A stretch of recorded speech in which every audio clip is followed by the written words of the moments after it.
ಅಲ್ಲ ಈಗ ಸ್ವಲ್ಪ ಎಚ್ಚೆತ್ತುಕೊಂಡಿದೆ. ಆ್ಯಂಡ್ ಭಾಳಷ್ಟು ಜನ ಧಾರವಾಡದಲ್ಲಿ ಏನು ಪ್ರತಿಭಟನೆ ಮಾಡಿದ್ರು ಹುಡುಗರು, ಅವ್ರು ಹೇಳಿದ್ದೇನು ಅಂತಂದರೆ, ಸಿದ್ದರಾಮಯ್ಯನವರು ತಮ್ಮ ಮ್ಯಾನಿಫೆಸ್ಟೋ ಎಲ್ಲ ಹೇಳಿದರು, ನಾವು 1 ವರ್ಷಕ್ಕೆ 1 ಲಕ್ಷ ಉದ್ಯೋಗಗಳನ್ನು ಭರ್ತಿ ಮಾಡ್ತೀವಿ ಅಂತ. ಹಾಗಾಗಿ ನಾವು ಅವ್ರನ್ನ ನಂಬಿದ್ವಿ, ಹಾಗಾಗಿ ನಾವು ಅವ್ರಿಗೆ ವೋಟ್ ಹಾಕಿದ್ವಿ ಅಂತ. ಸೊ ಇಟ್ಸ್ ಇಂಡೈರೆಕ್ಟ್ಲಿ ವೋಟ್ ಬ್ಯಾಂಕೇ, ಇದೇನು ವೋಟ್ ಬ್ಯಾಂಕ್ ಅಲ್ಲ ಅಂತಲ್ಲ. ಅದೇ ಉದ್ಯೋಗಾಕಾಂಕ್ಷಿಗಳು ಹೇಳ್ತಾ ಇರೋದು ನಮಗೆ KPSCಯಿಂದ ಮಾಡಬೇಡಿ ನಮ್ಮ ನೇಮಕಾತಿ ಅಂತ. ರೊಚ್ಚಿಗೆದ್ದಿದ್ದಾರೆ ಅವ್ರು, ನಮ್ಗೆ ನಂಬಿಕೆ ಇಲ್ಲ ಅಂತ. ಸೊ ಇಷ್ಟೆಲ್ಲ ಹೇಳಿದ ಮೇಲೂ ಕೂಡ KPSCಯ ಬಗ್ಗೆ ಸರ್ಕಾರಗಳು ಯೋಚನೆ ಯಾಕೆ ಮಾಡ್ತಾ ಇಲ್ಲ? ಸೂರ್ಯ ಮುಕುಂದರಾಜು ಅವರು ಇವತ್ತು ಕೂಡ ಒಂದೇ ಪರೀಕ್ಷಾ ಹಾಲಲ್ಲಿ 11 ಜನ ಪಾಸ್ ಆಗ್ತಾರೆ ಅನ್ನೋ ವಿಚಾರದಲ್ಲಿ ಭಾಳಷ್ಟು ಅಪಸ್ವರಗಳಿವೆ. ಇಲ್ಲ ಅಲ್ಲೇನೋ ಆಗಿದೆ, ಎಡವಟ್ಟಾಗಿದೆ ಅಂತ. ಬಟ್ ಇಲ್ಲ, ಆಗಿಲ್ಲ ಅಂತ ಈಗ ಸರ್ಕಾರದ ಮುಖ್ಯ ಕಾರ್ಯದರ್ಶಿಗಳು ಹೇಳ್ತಾ ಇದ್ದಾರೆ, ಕಾರ್ಯದರ್ಶಿಗಳು ಕೂಡ ಹೇಳ್ತಾ ಇದ್ದಾರೆ. ಇಲ್ಲ, ಸರ್ಕಾರದ ಮುಖ್ಯ ಕಾರ್ಯದರ್ಶಿಗಳು ಹೇಳಿಲ್ಲ, KPSCಯ ಕಾರ್ಯದರ್ಶಿ ಅಲ್ಲ, ಶಾಲಿನಿ ರಜನೀಶ್ ಅವರು ಹೇಳಿದ್ದಾರೆ ಏನು ಲುಕ್ ಇಂಟು ದಿಸ್ ಅಂತ. ಇದನ್ನ ಏನು ಪರೀಕ್ಷೆ ನಡೆಸಿದ್ದೀರಾ ಅದು ವರದಿ ಕೊಡಿ ಅಂತೇಳಿ ಸರ್ಕಾರ ಕೇಳಿದೆ. ಸರ್ಕಾರ ಇದಕ್ಕೆ ಕೊಟ್ಟಿರುವಂಥ ಸ್ಟೇಟ್ಮೆಂಟ್ ಏನು KPSC ಸೆಕ್ರೆಟರಿ ಕೊಟ್ಟಿದ್ರಲ್ಲ ಸ್ಟೇಟ್ಮೆಂಟ್, ಅದು ನಾನು ಕೂಡ ವಿರೋಧ ಮಾಡ್ತೀನಿ. ಅದರಲ್ಲಿ ಸಮರ್ಥನೆ ಮಾಡ್ಕೊಳ್ಳುವಂಥದ್ದು ಏನಿಲ್ಲ. ಏನು ವಿರೋಧ ಮಾಡ್ತೀರಿ ನೀವು? ನೋಡಿ, ಅವ್ರು ಹೇಳ್ತಾರೆ ಇದು ಇತಿಹಾಸ ಅಂತ ಹೇಳ್ತಾರೆ.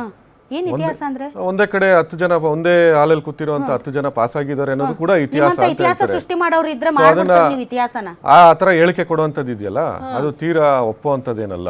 ಸೊ ಇದನ್ನ ಖಂಡಿತವಾಗ್ಲೂ ಸರ್ಕಾರ ತೀಕ್ಷ್ಣವಾಗಿ ಅದನ್ನ ಪ್ರತಿಕ್ರಿಯಿಸಬೇಕಾಗುತ್ತೆ. ಯಾಕೆಂದ್ರೆ ಇದರಲ್ಲಿ ಈಗ 56,000 ಜನ ನೇಮಕಾತಿಗೆ ಸರ್ಕಾರ ಅನುಮೋದನೆ ಕೊಟ್ಟಿದೆ. ಈ 56,000 ಜನರ ನೇಮಕಾತಿನ KPSC ಮುಖಾಂತರ ಮಾಡ್ತಾರೆ ಅಂದರೆ KPSC ಬಗ್ಗೆ ಇವತ್ತು ನಮ್ಮ ಮಂತ್ರಿಗಳು ಮತ್ತು ಸರ್ಕಾರ ಅದ್ರ ಬಗ್ಗೆ ಒಂದು ಅನುಮಾನ ವ್ಯಕ್ತಪಡಿಸ್ತಾ ಇದ್ದಾರೆ. ಯಾಕೆಂದರೆ ನಿಮಗೆ ಈ ಪರೀಕ್ಷೆ ಈ ಮೊನ್ನೆ ಏನಾಗಿದೆ ನೇಮಕಾತಿ ಆಗಿದೆ, ಅದು ಪ್ರಿಲಿಮ್ಸಲ್ಲಿ ಬಂದಿರುವಂಥ ಪ್ರಶ್ನೆ ಪತ್ರಿಕೆಗಳು ಎಷ್ಟು ಕಳಪೆ ಗುಣಮಟ್ಟದಲ್ಲಿ ಅವರು KPSCನವ್ರು ಮಾಡಿದ್ರು ಅನ್ನೋದು ಎಲ್ರಿಗೂ ಗೊತ್ತಿದೆ. ಕನ್ನಡ ಟ್ರಾನ್ಸ್ಲೇಷನ್ನ ಆ ಥರದ್ದೊಂದು ಟ್ರಾನ್ಸ್ಲೇಷನ್ನ KPSC ಮಾಡ್ತಾರೆ ಅಂದರೆ ಅವರ ಆಯ್ಕೆಯ ಗುಣಮಟ್ಟ ಮತ್ತು ಅಲ್ಲಿರುವಂಥ ಮೆಂಬರ್ಸ್ಗಳ ಗುಣಮಟ್ಟ, ಅವರು ಯಾರು ಪ್ರಶ್ನೆ ಪತ್ರಿಕೆಯನ್ನು ತಯಾರು ಮಾಡೋದಕ್ಕೆ ನೇಮಕಾತಿ ಮಾಡಿದ್ದಾರೆ ಅವರ ಗುಣಮಟ್ಟದ ಬಗ್ಗೆ ಪ್ರಶ್ನೆಗಳು ಮೂಡಬೇಕು. ರೂಲಿಂಗ್ ಪಾರ್ಟಿ ವಕ್ತಾರರಾಗಿ ನೀವೇ ಇದ್ರ ಬಗ್ಗೆ ಪುಂಖಾನುಪುಂಖವಾಗಿ ಹೇಳ್ತಾ ಇದ್ದಾರೆ. ಬಟ್ ಅಲ್ಲ, ಇದೊಂದು ಸ್ವಾಯತ್ತ ಸಂಸ್ಥೆ ಇರಬಹುದು, ಬಟ್ ಹಾಗಂತ ಅದು ಸರ್ಕಾರಕ್ಕಿಂತ ಮೇಲಾದುದಲ್ಲ, ಸರ್ಕಾರಕ್ಕಿಂತ ಮೇಲಾದುದಲ್ಲ. ಈಗ ನೀವುಗಳೇ ಹಿಂಗ್ ಮಾತಾಡ್ಬಿಟ್ರೆ ಸೂರ್ಯ ಮುಕುಂದರಾಜ್ ಅವರೇ, ಇಲ್ಲಿ ಕೂತಿದಾರಲ್ಲ ಈ ಹುಡುಗರು, ಇವ್ರು ಯಾರನ್ನ ಕೇಳ್ತಾರೆ? ಈಗ ಕೇಳ್ಬೇಕು. ಈಗ ಸರ್ಕಾರ ಅದಕ್ಕೆ ಅಲ್ಲಿದ್ದಂತ ಅಧಿಕಾರಿಗಳನ್ನ ಮತ್ತೆ ಏನ್ ಮೆಂಬರ್ಸ್ಗಳಿದ್ದಾರೆ, ಅವ್ರ ಅಧ್ಯಕ್ಷರು ಯಾರಿದ್ದಾರೆ ಅವ್ರನ್ನೆಲ್ಲ ಕರೆದಿದ್ರು ಮುಖ್ಯಮಂತ್ರಿಗಳು. ಕರೆದು ತೀವ್ರವಾದಂತ ತರಾಟೆ ತಗೊಂಡ್ರು. ಇಲ್ಲಿ ವಿನಯ್ ಕುಮಾರ್ ಅವ್ರಿಗೆ ಗೊತ್ತಿದೆ ಅವ್ರ ನೇಮಕಾತಿ ಪ್ರಕ್ರಿಯೆ ಯಾವ ರೀತಿ ಆಗುತ್ತೆ. ನೇಮಕಾತಿಗಳಿಂದ ಬೇರೂರಿರುವಂತಹ ಆ ಒಂದು ಏನ್ ಹೇಳ್ತೀವಿ ಭ್ರಷ್ಟಾಚಾರ, ಇಷ್ಟು ದಿನಗಳಿಂದ ಬೇರೂರಿರುವಂತಹ ಅವ್ಯವಹಾರ, ಸಿದ್ದರಾಮಯ್ಯನವ್ರು ಕರೆದೆ ಮಾಡಂಗಿಲ್ಲ ಅಂದ ತಕ್ಷಣ ಅಲ್ಲ, ಅದನ್ನೇ ಊಟ ಕಮಿಷನ್, ಈ ಊಟ ಕಮಿಷನ್ ನ ರೆಕಮೆಂಡೇಶನ್ಗಳನ್ನ ಮ್ಯಾಕ್ಸಿಮಮ್ ಅದನ್ನ ಇಂಪ್ಲಿಮೆಂಟೇಷನ್ ಮಾಡಬೇಕು ಅನ್ನೋದು ಎಲ್ಲರೂ ಒತ್ತಾಯ. ನಮ್ಮ ಸರ್ಕಾರ ನಮ್ಮ ಪ್ರಣಾಳಿಕೆನಲ್ಲಿ ಕೂಡ ಅದನ್ನ ಫಾರ್ ದಿ ಟೈಮ್ ಬೀಯಿಂಗ್ ಈಗ ನೋಡಿ, ಈಗ ಮತ್ತೆ ಈಗ ಹುಡುಗರೆಲ್ಲ ರೊಚ್ಚಿಗೆ ಹೇಳ್ತಾರೆ, ಬೇಡ KPSC ಅಂತಾರೆ. ಆವಾಗ ಒಂದು ಮಾಡ್ತೀರಿ ಸಮಿತಿ, ನಿಮಗೂ ಒಂದು ಸ್ವಲ್ಪ ಅದನ್ನು ಬೀಸೋ ದೊಣ್ಣೆಯಿಂದ ತಪ್ಪಿಸ್ಕೋಬೇಕಾಗಿರುತ್ತೆ. ಇಷ್ಟು ಸಮಿತಿಗಳು ಮಾಡಿದ್ರೆ ಅದರ ಫಲಶ್ರುತಿ ಏನು ಸರ್? ಎಲ್ಲ ಟೇಬಲ್ ಕೆಳಗೆ ಹಾಕಿ ಇಲ್ದಿದ್ರೆ ಅಲ್ಲಿ ಇಲ್ಲಿ ಚಾಗಿ ಒರೆಸಿ ಬೀಸಾಕಿ ಅದನ್ನ ಡಸ್ಟ್ಬಿನ್ಗೆ ಹಾಕಿದಿರಿ. ಸಮಿತಿಗಳು ನಾಟ್ ಓನ್ಲಿ ನಿಮ್ಗಂತ ಅಲ್ಲ ಪ್ರಶ್ನೆ, ಇದು ಎಲ್ಲ ಸರ್ಕಾರಗಳ ಪ್ರಶ್ನೆ. ಇದು ಯಾವಾಗ KPSCಯಲ್ಲಿ ಅಕ್ರಮದ ವಾಸನೆ ಬರುತ್ತೋ ಅಥವಾ ಹಗರಣಗಳು ಭ್ರಷ್ಟಾಚಾರದ ಬಗ್ಗೆ ಮಾತಾಡ್ತಾರೋ ಅವಾಗ ಒಂದು ಸಮಿತಿ ರಚನೆ ಮಾಡ್ಬಿಡೋದು. ಆ ಸಮಿತಿ ರಚನೆ ಮಾಡಿ ಆ ಸಮಿತಿ ಎಲ್ಲಿ ಹೋಯ್ತೋ, ಏನು ಕೊಡ್ತೋ, ಅದ್ರ ಇಂಪ್ಲಿಮೆಂಟೇಷನ್ ಏನು, ಯಾವುದು ವಿಸಿಬಿಲಿಟಿ ಇಲ್ಲ. ಈಗ ಟ್ರಾನ್ಸ್ಪರೆನ್ಸಿ ಇರಬೇಕು. ಈಗ ಒಂದೇನಾಗುತ್ತೆ, ಈ ಕಮಿಟಿಗಳನ್ನ ಏನ್ ರಚನೆ ಮಾಡಿರ್ತೀವಿ ಅವ್ರು ವರದಿ ಕೊಡೋಷ್ಟೊತ್ತಿಗೆ ಸರ್ಕಾರ ಬದಲಾಗ್ಬಿಟ್ಟಿರುತ್ತೆ. ಸೊ ಮುಂದೆ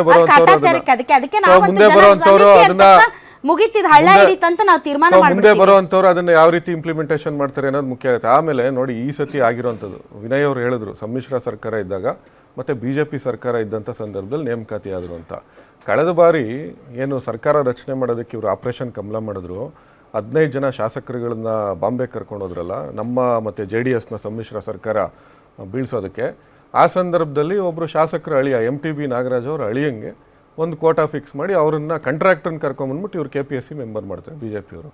ಸೊ ಒಬ್ಬ ಕಾಂಟ್ರಾಕ್ಟರ್ ಬಂದು KPSC ಮೆಂಬರ್ ಆದರೆ ಯಾವ ರೀತಿ ಇದನ್ನ ನೇಮಕಾತಿ ಪ್ರಕ್ರಿಯೆಗಳಾಗ್ತವೆ ಅನ್ನೋದು ನಿಮ್ಮ ಹೂಯಾಗಿ ಬಿಟ್ಟಿರುವಂಥದ್ದು.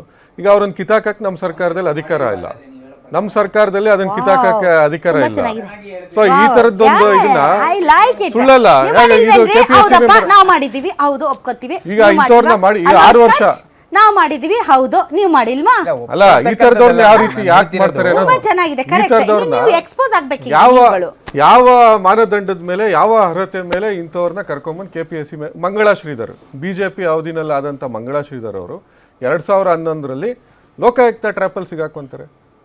ಸೊ ನೀವು ಇದನ್ನ ನೋಡ್ಕೊಂಬನ್ನಿ, ಇವರು ಇತಿಹಾಸ ತೆಕ್ಕೊಂಬಂದ್ರೆ ಯಾರ್ಯಾರನ್ನ ಮಾಡ್ಕೊಂಬಂದಿದ್ದಾರೆ, KPSC ಇಷ್ಟರ ಮಟ್ಟಿಗೆ ಹಾಳಾಗಕ್ಕೆ ಯಾರ ಕಾಂಟ್ರಿಬ್ಯೂಷನ್ ಹೆಚ್ಚಿಗೆ ಇದೆ, ಯಾಕೆ ಇದನ್ನ ಅಂದ್ರೆ ಇದನ್ನ ರಿಫಾರ್ಮೇಷನ್ ಅಲ್ಲಿ ಒಪ್ಕೊಳ್ತೀರಾ? ಎಲ್ಲರ ಕಾಂಟ್ರಿಬ್ಯೂಷನ್ ಇದೆ, ಅದರಲ್ಲಿ ಹೈಯೆಸ್ಟ್ ಕಾಂಟ್ರಿಬ್ಯೂಷನ್ ಬಿಜೆಪಿ ಇದು ಅಂತನಾ? ಹೈಯೆಸ್ಟ್ ಕರಪ್ಷನ್ಗೆ ಅವರೇ ಕಾರಣ ಆಗಿದ್ದಾರೆ. ಬಟ್ ನೀವು ಎಲ್ಲಾ ಸರ್ಕಾರಗಳ ಕಾಂಟ್ರಿಬ್ಯೂಷನ್ ಇದೆ ಅದರಲ್ಲಿ. ನಮ್ಮ ಸರ್ಕಾರಗಳಲ್ಲಿ ಆಗಿರುವಂತ ಈಗ HN ಕೃಷ್ಣ ಅವ್ರನ್ನ ಮಾಡಿದ್ರು JDS ಸರ್ಕಾರ ಇದ್ದಂಥ ಸಂದರ್ಭದಲ್ಲಿ.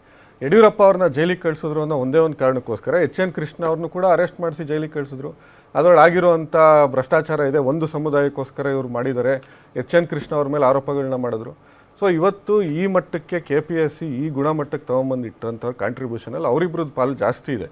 ಸೊ ಇವತ್ತು ಅವ್ರು ಮುಂದುವರ್ಕೊಂಡ್ ಬರ್ತಾ ಇದ್ದಾರೆ. ಸೊ ಇದನ್ನು ರಿಫಾರ್ಮೇಷನ್ ಮಾಡಬೇಕಾಗಿರುವಂಥ ಜವಾಬ್ದಾರಿ ನಮ್ಮ ಮೇಲಿದೆ, ನಾನೇನು ಅದನ್ನು ತಳ್ಳಾಕಲ್ಲ. ಇವತ್ತು ನಾವು ಅದನ್ನ ಉತ್ತರದಾಯಿತ್ವ ವರ್ಷಕ್ಕೆ ಅವರೇ ಬರ್ತಾರೆ, ಅಲ್ಲಿ ಮಟ್ಟ ಏನು ಮಾಡಬೇಡ್ರಿ. ಇಲ್ಲ, ಅವರೆಲ್ಲಿ ಬರ್ತಾರೆ, ಅವ್ರನ್ನ ಬರುವಂತ ಸಂದರ್ಭ ಇಲ್ಲ, ಬರುವಂತ ಸಂದರ್ಭ ಅವಕಾಶ ಅವ್ರಿಗಿಲ್ಲ. ಬಿಡ್ರಿ ಉತ್ಕರ್ಷ್, ನಿಮ್ಮಿಂದನೇ ಹಾಳಾಗಿರೋದು KPSC. ಕಂಡ್ಕೊಂಡವ್ರನ್ನ ಕಾಂಟ್ರಾಕ್ಟರ್ಗಳನ್ನ ಇವ್ರನ್ನ ಕರ್ಕೊಂಡು ಬಂದು ನೀವು ಅಲ್ಲಿ ಸದಸ್ಯರನ್ನ ಕೂರಿಸ್ತಾ ಇದ್ದೀರಿ. ಮೇಡಮ್ ನೋಡಿ, ಈಗ ಸರ್ಕಾರ ಇರ್ತಕ್ಕಂಥದ್ದು ಕಾಂಗ್ರೆಸ್ನವ್ರದ್ದು. ಈಗ ಇಲ್ಲಿ ಒಂದು ಪೊಲಿಟಿಕ್ಸ್ ಅನ್ನೋದಕ್ಕಿಂತ ಅತ್ಯಂತ ನಿಷ್ಕ್ರಿಯವಾಗಿ ಕೆಲಸ ಮಾಡ್ತಕ್ಕಂಥ ಒಂದು ಡಿಪಾರ್ಟ್ಮೆಂಟ್ ಅಂದರೆ ಅದು KPSC ಡಿಪಾರ್ಟ್ಮೆಂಟ್. ಬಹಳ ಸ್ಪಷ್ಟವಾಗಿ ಎಲ್ರಿಗೂ ಗೊತ್ತಿರ್ತಕ್ಕಂಥದ್ದು. ಅಲ್ಲಿ ಚೇರ್ಮನ್ ಇಂದ ಹಿಡಿದು ಸೆಕ್ರೆಟರಿಗಳು ಕೂಡ ಯಾರು ಕೆಲಸ ಮಾಡ್ತಕ್ಕಂಥ ಆಸಕ್ತಿ ಇಲ್ಲ. ಇಲ್ಲಿ ವಿದ್ಯಾರ್ಥಿಗಳ ವಿಷಯ ಬಂದಾಗ ನಾವು ರಾಜಕೀಯ ಪಕ್ಕಕ್ಕೆ ಇಡೋಣ, ಆದರೆ ಇಲ್ಲಿ ನಿಜವಾಗ್ಲೂ ನಾವು ಪ್ರಶ್ನೆ ಮಾಡಬೇಕಾಗಿರ್ತಕ್ಕಂಥದ್ದು ಯಾರನ್ನ ಅಂತಂದರೆ ಈಗಿರ್ತಕ್ಕಂಥ ಸರ್ಕಾರವನ್ನು. ಈಗ ಸಮಸ್ಯೆ ಉದ್ಭವ ಆಗಿರ್ತಕ್ಕಂಥದ್ದು 2026ರಲ್ಲಿ ಸರ್ಕಾರ ಯಾರ್ದು? ಕಾಂಗ್ರೆಸ್ ಸರ್ಕಾರ.